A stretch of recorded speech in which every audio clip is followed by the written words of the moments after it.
These pecan bars are pure power to level up your snack game. Add the almond flour, coconut sugar, salt, vanilla extract, coconut oil, and egg to a bowl and mix until well combined.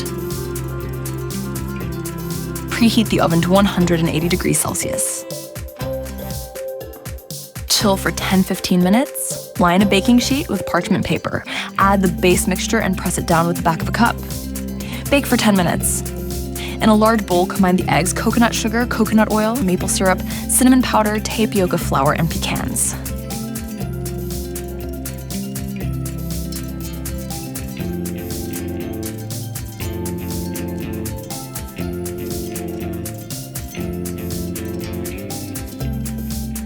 Transfer the pecan pie layer to the prepared pan and top layer. Bake for 25-30 minutes, or until it's set in the middle. Let it cool for 30 minutes and slice.